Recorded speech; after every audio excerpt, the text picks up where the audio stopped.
Soldering on to trouble. Just another day in the village and another patrol duty for Sam, except Hans was joyfully parading around the town square being a nuisance. Walking as if the rocky road was gold pavement in which he owned. Stepping to claim the attorney's award he won in. His boots weren't the only new thing, with his new belt buckle that was hacked with what he kept hammering into people's ears. "I killed 10 with one punch," he kept shouting. "I punched once, and killed 10. He kept gleefully announcing. Were the passerbys of his walk of glory afraid?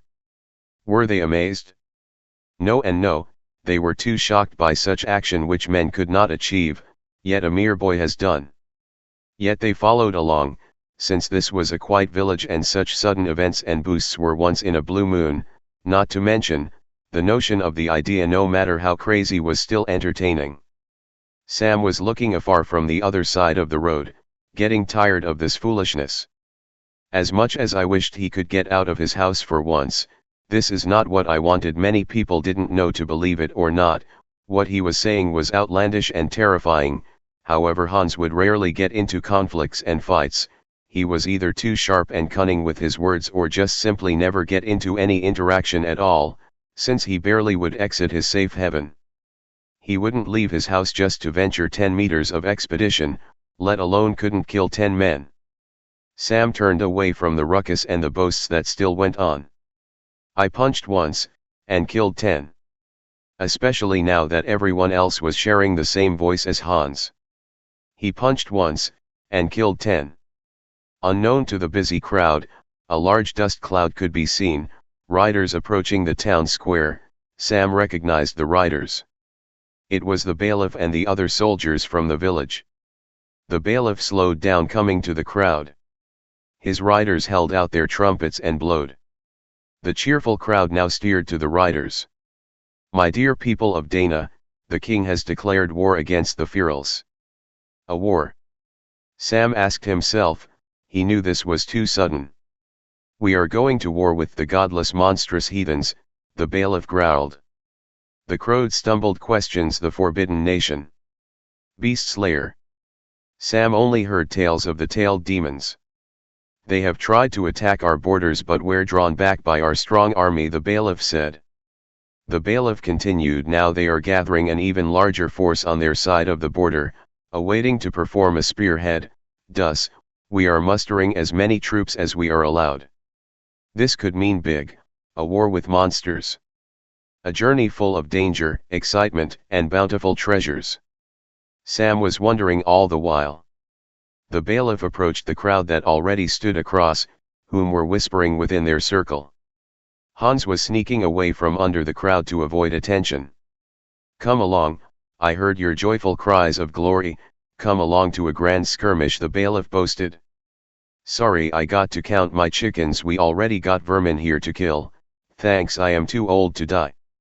The crowd slowly dispersed, leaving green bodies, who by the look in their hopeful glinting eyes, had nothing to lose but everything to gain. Sam was one of them. Loosening and lowering his shoulders from disappointment, the bailiff groaned, "Another war, another bunch, so green they bleed grass." The bailiff's riders started the required initiation for the inexperienced lot. Sam was told to come in later days for the caravan to leave out of the town. Sam was joyous. "Finally, a true calling for me." Sam wondered. "I would love to get into the fray, however, with the dangers to come.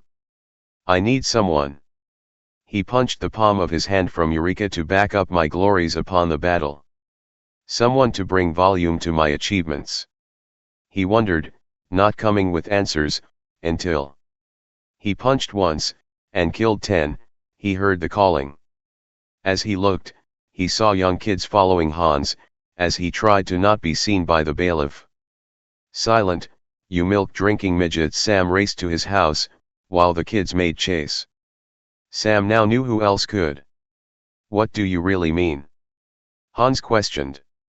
Sam sighed. "Well then, I explain once again, I want you to accompany me and write a war story of my skirmishes." "Why?" "Because you are believable." Hans smirked, looking away, around the room of his house. "So you admit that I killed 10 men with a single punch?" With pride and a slight grin, Hans proclaimed, as he lazily rested on the comfy pillow within the living room. Sam nodded in disappointment, being looked above as he stood over Hans.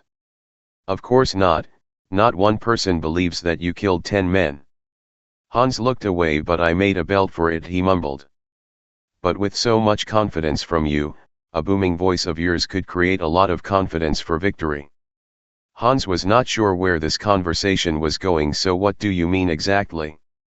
Sam continued that if you, a walking tub like you, can kill 10 ferals, then an army can do much more. Hans stumbled on himself, as he jerked from jumping up suddenly. I never said I killed ferals. Sam calmed him. But you don't need to tell them that you did. The town was made fool that you killed 10 men when you actually killed mosquitoes. But mosquitoes are annoying to kill, you know, Hans told. Hans made an awkward smile for the insulting compliments. Not to mention, you can write as well. Laying his eyes away from Hans's face, Sam spoke the words. And before you say, I know. I played with sticks while you played with pencils. Happy? Hans's squinted eyes opened as wide as the moon. He looked down for a few moments. Meanwhile Sam was facing away but still looking sideways with his eyes to study Hans's actions. I appreciate what you are saying, but I can't. Hans's interest faded, within his face and voice. I mean, think of all the running and walking we have to do to reach there, just so I can march alongside the army to make speeches, and not to mention, talking really makes me tired and thirsty. He rambled on and on of the mere basic tasks which he was not fond of facing. Sam didn't know to be amazed by the sheer sloth of his friend, or as if he did not expect the obvious, his eyes rolled so fast like an arrow had redirected his pupils. Among many things like Hans's mumblings and first world concerns were halted suddenly. He felt an uncomfortable reminder, like an arrow speeding through his mind. I just want you to be strong enough for the world outside, he remembered, the pain of being a lonely child, his mother's words. Why are you wearing your bottom on your head? A child's voice mocked him. The abused childhood of his past memories echoed within his mind. In the playground, the yard, or the street, it was the exact same words he heard. Your head is a shining example of unlucky. The gods did really hate you, didn't they? The random voices finally sang in unison. Hans the Bald, Hans the Bald, Hans the Bald. The child he was, he sat down in the living room, away from the windows and door. Holding his knees while sitting, in a fetal position. Enjoying the silence, for at least the walls won't judge him for things out of his hand. To dream of better scenes than life offers. He stood up, looking around himself in that same room he had imprisoned himself willingly, never wondering what is there to life beyond the crowds mocking of him. Will he find something if he searches for it? Maybe a better future.